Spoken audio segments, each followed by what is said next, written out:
కాలం కలిసి రాకపోతే ఎంత కొమ్ములు తిరిగిన వారైనా తలొంచుకొని కూర్చోవాల్సిందే. మంచి సమయం వచ్చేంత వరకు ఎదురు చూడాల్సిందే. సీనియర్ హీరో నాగార్జునకు బ్యాడ్ టైం అయిపోయి గుడ్ టైం స్టార్ట్ అయినట్టుంది.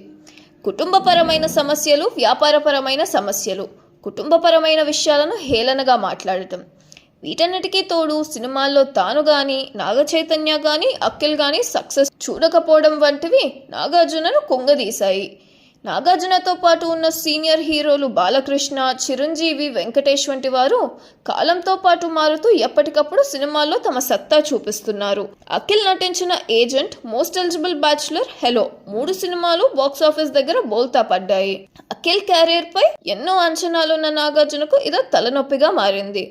నాగచైతన్య కస్టడీ, బంగారాజు సినిమాలు నిరాశపరచగా, తండేల్ సినిమా మాత్రం ఎలాంటి నష్టాలు లేకుండా బయటపడేలా చేసింది. నాగచైతన్య కెరీర్ పరంగా ఇదేమంత పెద్ద విజయం కాదు. నాగార్జున నటించిన నాసామిరంగ, బ్రహ్మాస్త్ర, బంగారాజు 3 సినిమాలు బాక్సాఫీస్ దగ్గర తిరుగుటపా కట్టాయి.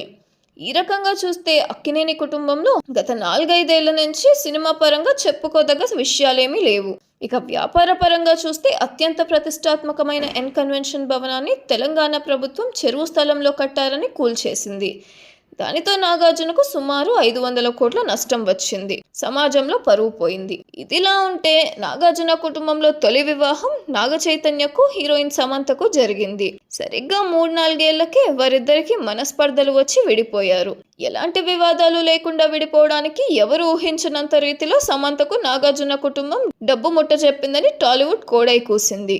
ఇలా సినిమాల పరంగా, వ్యాపార పరంగా బ్యాడ్ టైం ఎదుర్కొంటూ నష్టాల్లో ఉన్న నాగార్జునకు తెలంగాణ మంత్రి కొండా సురేఖ, నాగార్జున కుటుంబం తన వ్యక్తిగత అవసరాల కోసం కుటుంబంలోని ఓ మహిళను పణంగా పెట్టడానికి ప్రయత్నించారని బహిరంగంగా ఆరోపణ చేసి నాగార్జున కుటుంబాన్ని నైతికంగా, మానసికంగా కుంగిపోయేలా చేసింది. దీనితో తీవ్ర విమర్శల పాలైన కొండా సురేఖపై నాగార్జున పరువు నష్టం దావా వేసి ఆమెను కోర్టుకి ఇచ్చాడు. ఈ రకంగా వివాదాలు నాగార్జున కుటుంబం చుట్టూ ముసురుకున్నాయి. అది సరిపోదు అన్నట్టుగా నాగార్జునకు అండగా ఉన్న బీఆర్ఎస్ ప్రభుత్వం తెలంగాణలో ఓడిపోవడం, నాగార్జునకు అత్యంత సన్నిహితుడైన జగన్మోహన్ రెడ్డి ఆంధ్రప్రదేశ్లో అధికారం కోల్పోవడంతో నాగార్జున మరిన్ని చిక్కుల్లో పడ్డాడు.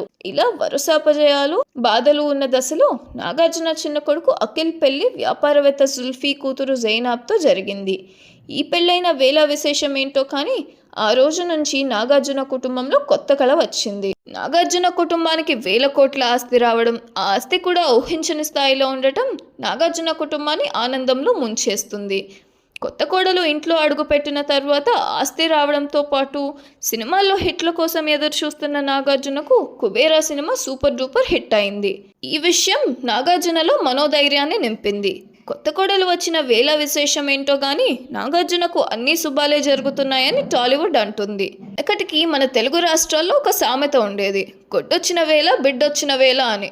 ఇంటికి ఏ రకమైన పశువులు వచ్చినా ఇంటి ఆర్థిక పరిస్థితులు చక్కగా మారిపోతాయి. అలానే ఒక బిడ్డ గనక ఇంట్లో అడుగు పెడితే కుటుంబ ఆర్థిక పరిస్థితులు కూడా అలానే మంచిగా మారుతాయి. నాగార్జున కొత్త కోడలు నాగార్జున కుటుంబంలోకి రావడంతో అన్ని శుభాలే కలగాలని కోరుకుందాం.